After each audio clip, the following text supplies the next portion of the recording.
안녕하세요. 부동산 자산가들과 함께하는 매경부동산 사업단 MPATV입니다. 오늘은 부동산 전문으로 분석하고 계신 박합수 교수님을 모시고 신도시 부동산 정책에 대해서 알아볼 건데요.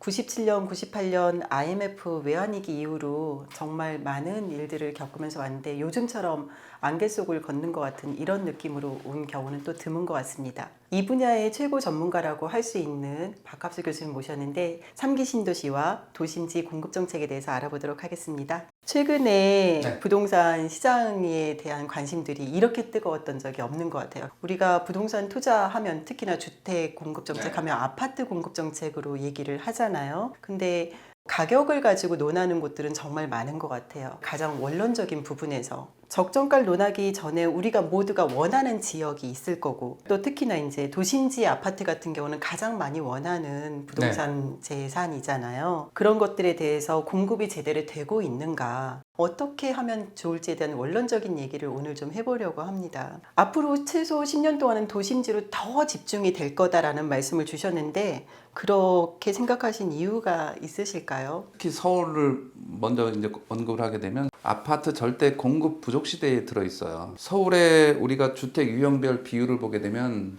전체 이제 주택을 100으로 놨을 때 서울의 아파트의 비중은 58% 정도밖에 안 돼요. 58밖에 안 됩니까? 전국 평균이 한 62%대거든요. 네. 서울에 우리가 아파트가 이렇게 부족하리라고 생각을 못 했잖아요. 근데 전국 평균보다 4%포인트가 낮아요. 그러다 보니까 서울에서의 빚어지는 가장 큰 문제는 아파트에 살고 싶다는 그런 수요가, 예를 들면 수요자의 100을 놓고 보면 80% 중후반 정도가 아파트에 살고 싶다는 그런 부류예요. 그러니까 희망 수요 대비 아파트 재고가 30% 정도 부족한 게 지금 이 순간 서울의 현실이고요. 이거는 이제 주택 보급률로도 나타나요. 우리나라 서울의 주택 보급률은 지금 갈수록 떨어지고 있어요. 지금 21년도 최종 데이터를 보게 되면 94.2%에 불과해요. 네. 그러면 그 공백은 어디서 메꾸나요?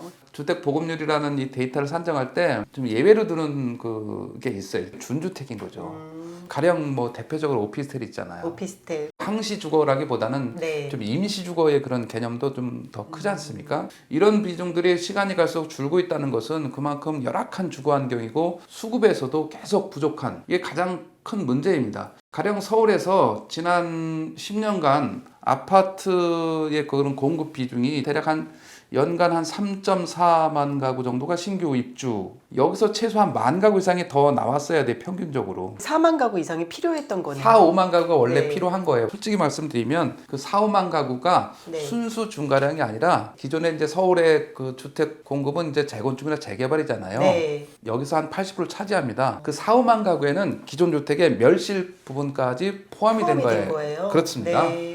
그러면 순수한 증가분은 가령 뭐 한 3, 40%가 순중했다고 하더라도 네. 1만 가구 정도만 순중이 이루어진 상황이고, 그래서 전형적으로 주택수가 안 늘어나요. 근데 이제 그 와중에도 재건축 재개발 사업이 지난 네. 10년간 사실상 정체 상태였잖아요. 그렇죠. 재건축은 재건축 나름대로, 재개발은 또 재개발 나름대로 여러 가지 지체돼 있었기 때문에 이게 공급 확충보다는 시간이 갈수록 더 주택이 감소하는 불합리한 수급 불균형이 서울에서 지속되고 있었던 거죠. 천호 지역인데 공급은 계속 오히려 네. 줄고 있는 상황이었고, 지방에서 올라오는 인구들도 많은데 그거를 다 수용할 수 있는 여력이 안 됐었던 거네요. 제가 이제 2017년도 4월에 무슨 칼럼을 썼냐면 재건축 초과입 환수제를 폐지하라. 굉장히 민감한 주제를. 그때 당시에 2기 신도시하고 보금자리 주택이 네. 2009년도에 아파트를 이제 대량 공급한 거죠. 32만 호를 기획하다가 네. 21만 호가 입주했어요. 그럼 취소된 11은 어디냐면 네. 지금 3기 신도시로 다시 픽업이 된 광명시흥. 그런데 이제 사업이 취소됐죠. 그리고 다시 3기 신도시로 가지고 오면서 이제 물량이 줄었어요. 7만 가구로. 그때 이제 같이 취소된 게 대표적으로 이제 하남 간북지구죠. 어찌됐건 이 21만 호 이게 마무리 단계에 와 있고, 네. 그 다음에 이제 2기 신도시는 수도권에 61만 호 정도가 돼요. 이것도 2017년도를 기준으로 봤을 때 향후 5년 정도면 이 둘 다 입주가 마무리된다. 그러면 이때 당시에 이제 공급이 부족한 공백기가 올 수 있는 시장이 되기 때문에 네. 이거를 만회하기 위해서 네. 그래서 도심의 공급량을 늘려라. 그게 뭐냐면 재건축 재개발이다. 그래서 재건축이 활성화돼서 물량을 확 늘리려면 이 재건축 초과입 환수제가 폐지돼야 된다. 그럼에도 불구하고 그걸 하지 않으면 결국은 서울에는 물량을 만들어낼 수 있는 방법이 없어요. 그렇기 때문에 과감하게 폐지하고 이걸 활성화하게 되면 그야말로 물량을 그나마 커버할 수 있다. 지금 이제 재건축만 따지면은 현재 공사 중인 아파트는 재건축 부담금 면제 단지만 공사를 하고 있어요. 네. 그럼 결국은 수익성에 문제가 있으니까 민간들이 개발을 안 하겠다는 건데 재초안에 대한 제안이 안 받아들여졌던 이유가 있어요. 재건축 초과입 환수에 관한 법률이라는 게 이제 2006년도에 만들어졌습니다. 이걸 통해서 계산을 하게 되면 네. 최소 한 3, 4억 정도를 내야 되는 거예요. 그러면 이게 이제 무슨 문제가 있냐면 형평성의 문제가 있어요. 같은 20억을 들고 재건축 아파트를 산 사람 A, B는 재개발 산 사람, C는 신축 아파트를 산 사람. 아, 네. 똑같은 1주택자지만 개발 이익을 토해내야 되는 사람은 네. 재건축 단지 하나 산 사람밖에 없어요. 그렇죠. 같은 1주택자인데 형평성에 심대한 문제가 있는 거죠. 여기서 법의 목적이 뭐냐면 주택시장 안정을 위해서 투기 차단을 원래 목적으로 하는 거라고 명시돼 있었어요. 근데 최근에 지금 법의 목적이 살짝 바뀌어서 주택시장 안정에다가 형평성 문제가 들어가 있어요. 형평성까지 법의 아, 목적에 예. 들어가 있어요. 네, 그래서 깜짝 놀랐어요. 이게 무슨 그런 목적이 지금 그러면 충족이 됐느냐? 충족이 안 됐죠. 재건축 가격이 지금 급등했지 않습니까? 그러면 법의 목적을 달성을 못했죠. 그런 차원에서 그러면 부작용만 나온 거죠. 이것 때문에 개발을 안 하기 때문에 공급이 부족한 이런 이제 부작용만 나타내서 오히려 역으로 주택 가격이 상승할 수 있는 단초를 제공했다. 법의 목적을 달성하지 못하고 부작용만 발생된 그런 그러면 상황입니다. 결국 이러한 정책들로 인해서 도심지의 공급이 부족하게 된 원인이었다라는 거죠. 그런 것을 계속 제가 우려했기 때문에 궁극적으로 주택 가격이 올라갈 수밖에 없는 그런 구조적인 문제가 발생하니까 이거를 역으로 이용해서 재건축을 활성화해서 오히려 더 늘리게 되면 주택시장 안정에는 조금 더 다가갈 수 있는 요인이 있다. 지금 서울에서 대규모 재건축 단지가 입주를 하게 되면 선제적으로 이제 반포가 앞서가긴 했습니다만 여기에 이제 뭐 당연히 부천이 압구정이 있겠고 대치도 거기에 있어요. 그리고 이제 송파구에도 만만치 않게 많습니다. 이 재건축 단지가 너무나 잘 알고 있는 이 올림픽 삼총사가 있잖아요. 올림픽 선수촌만 내도 그게 5,540가구인데 재건축하면 그 2배로 늘어날 수 있는 거예요. 그렇죠. 거기에 뭐 오금현대가 됐던 또 그 단지들도 많죠. 그러다 보니까 이게 공급 자원들이 다 많이 있는데 안 되는 거예요. 잠실에도 뭐 앞서 언급한 5단지뿐만 아니라 바로 옆에 또 장미 아파트가 있고 잠실 우성이 있고 저쪽 강동에 가면은 명일동 일대에 그런 재건축도 단지들이 쭉 있습니다. 강북으로 넘어가더라도 용산은 이제 뭐 한강맨션부터 신동 아파트까지 그다음에 이제 서쪽으로 가게 되면 마포의 끝자락에 성산 시흥까지 그리고 이제 뭐 강 건너오게 되면 뭐 가양동 동촌 이쪽도 한강변에서 뭐 있을 수가 있는 상황이 되겠고 두루두루 이제 이렇게 아파트가 있는데 핵심 최대 물량이 나올 수 있는 곳들이 신시가지 일대가 남았죠. 가령 목동 신시가지. 그러네요. 목동이 이제 26,000 워낙 가구예요. 대단지라서 여기도 2배가 늘어나야 되는 네. 곳이에요.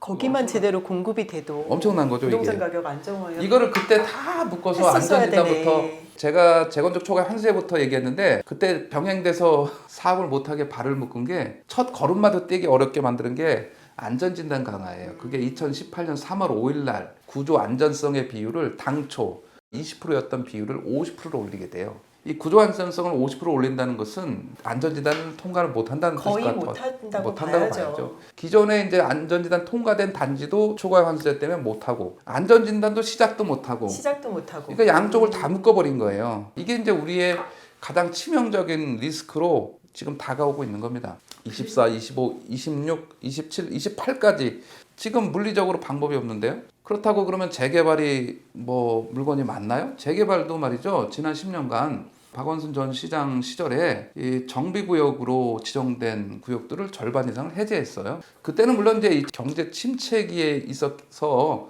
조합이든 뭐 추진이든 다 그냥 안 하고 말자 이렇게 해서 와야 된 측면도 있지만 그걸 어떤 면에서는 그 동의율을 어떻게 조합을 75% 4분의 3 동의로 해서 만들어 놨는데 3분의 1만 찬성하면 해제할 수 있게 만들어 놨어요. 절반 이상 해제가 되다 보니까 그런 데서는 지금 기이한 현상이 일어났죠. 그 와중에 이제 절반은 개발했을 거 아닙니까? 네. 그럼 새 아파트가 쫙 올라갔습니다. 나머지 절반은 해제했습니다. 그럼 이제 어떤 현상이 일어나요? 한 구역 일대에서 하나는 아파트가 쫙 올라갔고 하나는 여전히 단독 다가구 연립에서 네, 이런. 아파트를 바라보면서 어떤 얘기가 나오겠습니까? 이게 지금 서울의 아주 안타까운 현실인 거예요. 그때 당시에 이제 단독주택이나 이런 그렇죠. 것들 가지고 있는 분들은 도시형 생활주택 원룸으로 막 또 맞아요. 개발을 했었죠. 그래서 가구가 또 여러 가지로 분화되다 보니까 속된 말로 얘기하면 지분 쪼개기가 많이 되면서 그 구역을 다시 재개발한다고 하더라도 조합원 수가 이제 확 늘어나다 보니까 사업성에 한계가 생기는 악순환이 지금 이 순간의 서울의 현상이에요. 그거를 이제 오세훈 시장 들어서면서 재건축 재개발을 다시 한번 이제 지정을 하고 이걸 신속통합기획으로 끌고 가겠다라는 식으로 이제 그동안 해제됐던 단지들을 다시 불러세우고 이것 또한 뭐 생각보다 그렇게 가고 있지는 않은 이게 좀 서울의 처참한 현실이라고 볼 수가 있어요. 안타깝네요. 그때 물꼬만 제대로 이렇게 터졌어도. 그때 중앙정부뿐만 아니라 서울시에서도 그런 자각만 있었다 그러면 이제 아까 재건축에서 빠뜨린 지역이 하나 있는데 여의도 같은 데도 네. 지난 10년간 허송세월을 보냈잖아요. 여의도에서 제일 오래된 아파트가 여의도 시범 아파트는 71년산이에요. 아직까지도 그러고 있잖아요. 이런 지역들도 변신을 10년간 전혀 못했다. 이제 지금에서 또 이제 시작인 거잖아요. 참 안타까운 부분들을 짚어주셨어요. 그럼에도 불구하고 지금 이 순간에 만약에 재건축 초과이익 환수제가 완전히 폐지가 된다라고 하면 이렇게 좀 안정되게 가려고 하는 이 부동산 시장에서 다시 한번 기름을 붓는, 특히나 핵심지의 아파트들 같은 경우는 기름 붓는 효과가 있어서 정부에서는 좀 꺼려하는, 받아들여지지 않을 것 같은데요. 그걸 그냥 웃어야죠. 제가 속담을 하나 인용한 게 있어요. 제 칼럼에서 구독이 무서워서 장 못 담그나. 또 하나의 신시가지 얘기 안 했잖아요. 상계, 중개, 하계. 30년 넘는 게 한 7만 원 정도가 되는데 여기도 한 7만 원과 10만 원은 될 거 아니에요. 그 3만 원 순중이 일어나는 거. 공급 확대를 통한 주택가격 안정이 더 현실적인 거고 아주 타당한 거죠. 언제까지 이걸 하지 못하게 미봉책으로 막을 수 있다고 생각하세요? 이 거대한 이 흐름을. 왜냐? 안전에 문제가 생기잖아요. 네, 오히려. 이제 진짜 안전에 문제가 생겨서 50년 넘어서 그 집에 거주도 못하고 그러면 새로운 대안을 내야 되는데 서울에서 새로운 주택 부지의 대안이 뭐가 있습니까? 과거에 이제 박근혜 정부 때 낸 게 있어요. 행복주택인데 브랜드의 지향점이 뭐냐면 철도 차량기지 위에 짓겠다. 그 다음에 지역에 있는 유수지에 짓겠다. 유수지라는 것은 집중호우가 내리면 물을 일시적으로 이렇게 가둬두는 곳이에요. 지금은 이제 평상지에는 거기가 말라있죠. 그래서 그 유수지에 짓겠다. 잠실 유수지. 안 됐잖아요? 네. 그 다음에 이제 뭐냐면 공공기관 이전 부지. 다 끝났잖아요. 그죠? 네. 그러니까 서울에서 그런 유형의 짓겠다라는 발표를 했는데 박근혜 정부 때 행복주택이 그냥 한마디로 얘기하면 폭망을 했잖아요. 재건축 초과이익 환수제를 폐지한다라고 하면 자산가들한테 어떤 이익을 주는 거니 안 가지고 계시는 분들 입장에서는 배 아플 수도 있잖아요. 그걸 왜 풀어줘?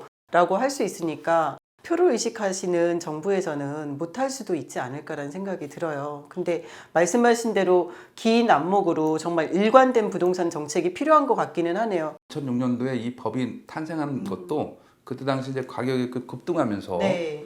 전체적인 가격 상승이 오니까 이거를 차단하면서 선제적으로 주택 가격 안정을 취하겠다. 이게 목표였잖아요. 근데 제가 서두에 언급했듯이 달성을 못했잖아요. 네. 그러면 차라리 이제 바꿔야죠. 과감하게 공급을 확대해서 주택시장을 안정시키겠다는 공급이 계속해서 서울도 늘어나야 돼요. 아까 말씀드렸잖아요. 서울의 아파트가 비중이 58%밖에 안 돼요. 아파트가 나타나면 어떤 식으로든 지금 분양시장에서 집중력이 생길 수밖에 없는 아주 이 구조적인 문제예요. 이거를 다량의 물량을 한꺼번에 공급을 하게 되면 이 수요도 이제 어느 정도 안정을 시킬 수가 있는 거고 사실 시그널만 줘도 안정될 수 있지 않나요?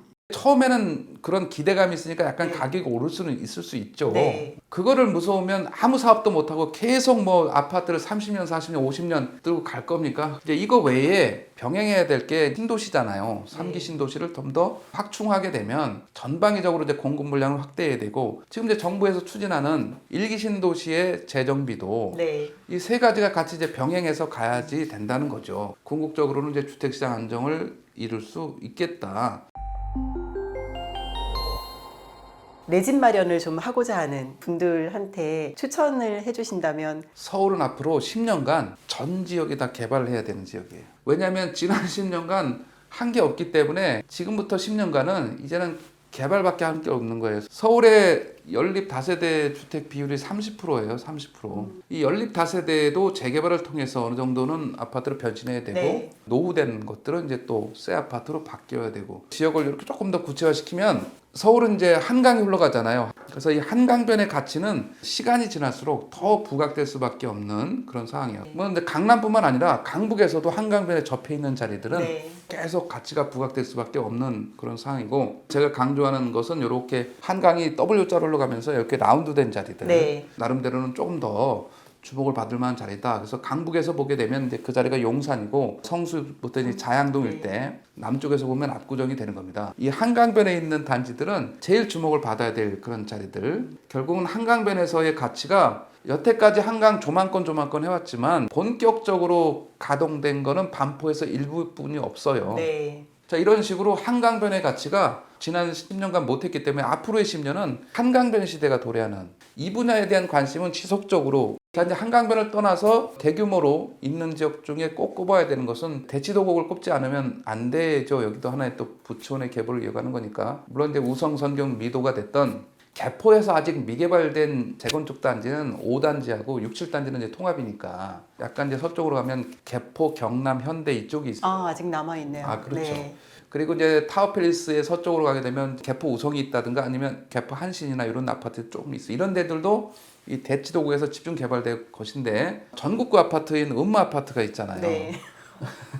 음마 아파트는 지금 이 순간까지도 조합이 설립이 안 돼 있는 20년째 추진위원회 단지인 거죠. 여기야말로 인권을 좀 부르짖어서 여기 계속 있으면 죽을 것 같아요 소리 나와야 될 것 같아요. 음마 아파트가 몇 년산이냐면 79년산이에요. 네. 지나가다 보면 어떻게 잘 살고 계시나 이렇게 좀 걱정이 될 정도로 열악하단 말이에요. 아, 이거 빨리 해야죠. 여기도 사업성은 사실 쉽지 않습니다만 바로 옆에 이제 대치 쌍용이 있고 또 우성 아파트가 있고 이 대치도곡 일대가 한 번 또 변신을 해줘야 되는 이런 상황에 놓여 있다. 그러네요. 이렇게 볼 수가 오히려 있어요. 개포는 개발을 했고 물론 이제 개포 옆에 있는 일원동 가람이 됐던 상록수가 됐던 한솔이 됐던 요 라인들도 있죠. 앞서 언급했던 대단지 이슈 중에서 가장 주목해야 될 최고 물량이 나오는 곳은 목동인 거예요. 목동. 네. 이게 8688 이때 입주한 거예요. 목동만 8888. 개발해서 공급한다 해도 가격은 확 안정되겠는데요. 새롭게 26,000가가 네. 더 들어서니까 52,000가니까 그렇죠. 이런 대규모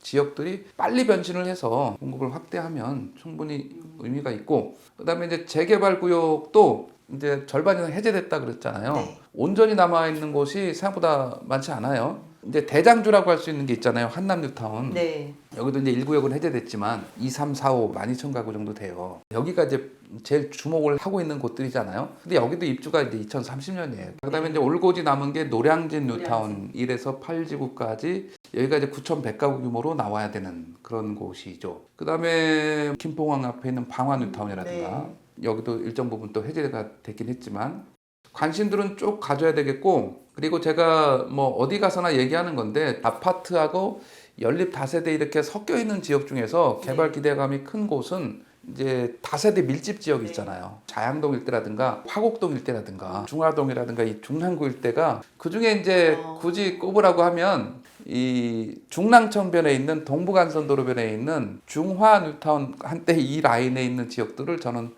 상당히 주목하고 있어요. 왜냐하면 이게 지하철 7호선이 이미 그쪽에서부터 이 강남으로 이미 GTX 신호선이 네. 양주 덕정에서부터 오잖아요. 네. 그런데 우리 정부부터 창동, 광운대, 청량리, 왕십리 거쳐서 이제 삼성역까지 오지 않습니까? 이렇게 되면 이 일대가 이제 동부간선도로가 지하로 내려가면서 중랑천 자체가 이제 수변공원화 되는 그 주변 지역의 가치가 서울에서 개발한다면 충분히 관심을 가져도 손색이 교통과 없을 문화가 같이 가는 그렇죠. 지역이네요. 더군다나 이제 광운대 역세권 개발 네. 같은 경우는 아주 주목을 해야 되는 해야 될 지역이죠. 비싼 것만 얘기할 수 있다 하겠지만 서울 전체가 어차피 다 지금 네. 개발이기 때문에 자기의 뭐 구매력이나 이 규모에 맞는 것을 얼마든지 찾아서 지역적인 그런 실수요자 위주의 매입도 지금도 상당히 뭐 가능하다. 그냥 그렇습니다. 이제 전체적인 지역적인 면에서 짚어주신 거잖아요. 공급이라는 부분이 막연하게 부족했다, 특히나 핵심지 부족하다라고는 하는데 그 원인이 무엇인지에 대해서 지금 정확하게 짚어주셨고 아직까지는 공급이 부족하고 그리고 그리고 특히나 선호하는 아파트 공급이 왜 필요한지도 설명해 주셨고요. 어떻게 하면 그거를 공급을 활성화할 수 있는지까지 답안지를 주신 것 같아요. 그리고 마지막에 정말 어디에 투자하면 좋을지, 자금의 여력들 되시는 한도가 다 다르기 때문에 선호하시는 지역들이나 입지 선정에서는 좀 차이가 있겠지만 선택지들은 정말 다양하게 있으시니까 조금 전에 교수님 말씀하신 그 범위 내에서 한번